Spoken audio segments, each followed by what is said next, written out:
Salut toi, j'espère que tu vas bien. On se retrouve aujourd'hui pour une nouvelle vidéo. On va parler de revenge porn.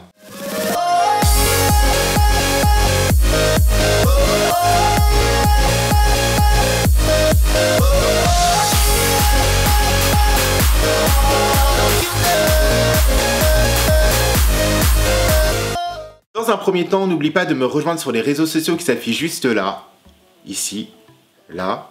TikTok, pour l'instant, je fais rien, mais ça va arriver, t'inquiète, je me prépare.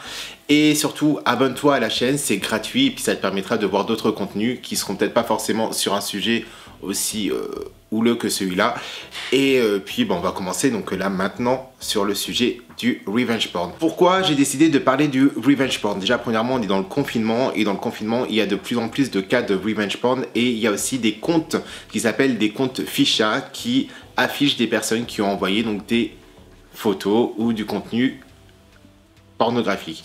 Aussi, j'ai eu un ami à qui c'est arrivé. On a envoyé donc des photos avec son adresse, et donc en fait il s'est retrouvé un soir avec des tonnes de personnes qui venaient chez lui. Enfin des tonnes, en même temps c'est Paris donc oui, mais il y avait des personnes qui venaient sonner chez lui, et il m'a demandé conseil, et je lui ai dit bah écoute, faut que tu déposes plainte parce que ça s'appelle du revenge porn. Donc ça arrive à tout le monde, garçons, filles. Et c'est une infraction. On a entendu parler de revenge porn dans le cadre de Benjamin Griveaux, qui était donc candidat LREM à la mairie de Paris et qui a annulé donc sa candidature pour les municipales. À savoir que voilà, ça peut avoir des conséquences. Mais qu'est-ce que c'est que le revenge porn et qu'est-ce qu'on peut faire si on est victime de revenge porn? Le revenge porn ou vengeance pornographique ou encore porno-divulgation est le fait d'avoir un contenu à caractère pornographique diffusé sur des sites ou sur les réseaux sociaux sans l'accord de la victime. On parle d'auteur et de victime. Donc auteur de l'infraction, c'est la personne qui va diffuser le contenu à caractère pornographique d'une autre personne. Et donc la victime, c'est la personne qui a envoyé à la base un contenu pornographique qui devait rester confidentiel et qui se voit donc ensuite harcelée par d'autres personnes qui vont voir donc son contenu. On peut retrouver ce type de contenu partout sur la toile, sur des sites et aussi bien sur les réseaux sociaux. Il y a en ce moment de plus en plus de comptes ficha, c'est-à-dire des comptes qui affichent les personnes qui ont envoyé des photos à caractère ou des vidéos à caractère pornographique. À savoir qu'on parle là de deux infractions, revenge porn et cyberharcèlement. Comme j'ai pu le dire, en ce moment, étant donné que les personnes sont confinées, il n'est pas possible de voir son match ou son crush en IRL, et il y a de plus en plus de contenus à caractère pornographique qui sont envoyés et qui après se retrouvent sur les réseaux sociaux, et c'est pour ça aussi que je fais cette vidéo. Qu'est-ce qu'il est possible de faire? Il y a un compte Instagram qui s'appelle stop.ficha qui peut vous aider dans vos démarches, ou du moins vous orienter vers les personnes qui seront amènes à vous aider et à vous dépatouiller de toute cette histoire. Vous pouvez aussi déposer plainte directement au commissariat, à savoir que toutes les infractions au niveau d'internet, que ce soit le cyberharcèlement, le revenge porn, c'est vraiment encadré. Il y a réellement des textes de loi qui sont faits pour vous protéger. Parlez-en autour de vous. Surtout, ne vous isolez pas. Parlez-en à vos amis et surtout parlez-en à vos parents. Vos parents seront donc les premières personnes pour pouvoir vous aider si vous êtes mineur. Ils sont là pour vous protéger, pour vous guider.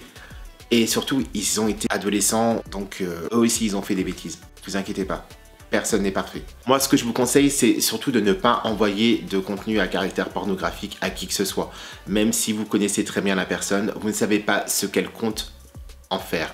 Et puis même si vous connaissez cette personne et que cette personne l'envoie à une autre personne, donc si X l'envoie un contenu à Y et que Y l'envoie à Z et que Z envoie le contenu sur un compte ficha, sachez que Y et Z sont tous les deux auteurs d'une infraction. Mais le tout, c'est qu'il n'y ait pas d'infraction du tout. Quoi qu'il en soit, si vous êtes victime, sachez que la loi encadre réellement ce type d'infraction. Donc c'est le revenge porn ou vengeance pornographique est passible d'une peine jusqu'à 2 ans de prison et 60 000 € d'amende. En l'absence d'accord de la personne victime pour la diffusion, peu importe si elle avait donné un consentement exprès ou présumé pour l'enregistrement initial. C'est-à-dire que même si c'est un contenu où vous étiez d'accord, que vous avez envoyé et qu'il est diffusé, donc effectivement, là, il y a donc l'infraction de qui rentrent dans le cadre de revenge porn.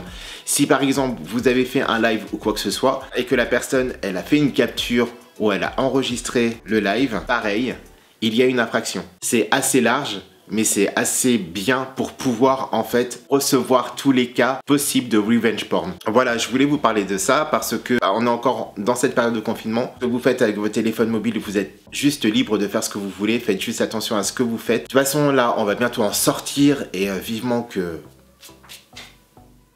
qu'on en sorte parce que franchement, on n'en peut plus. Moi, j'en peux plus aussi. Et j'espère que ça peut vous aider. Si ça aide certaines personnes, n'hésitez pas à la partager, cette vidéo.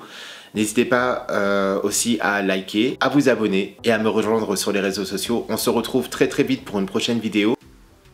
Ciao et bonne fin de confinement.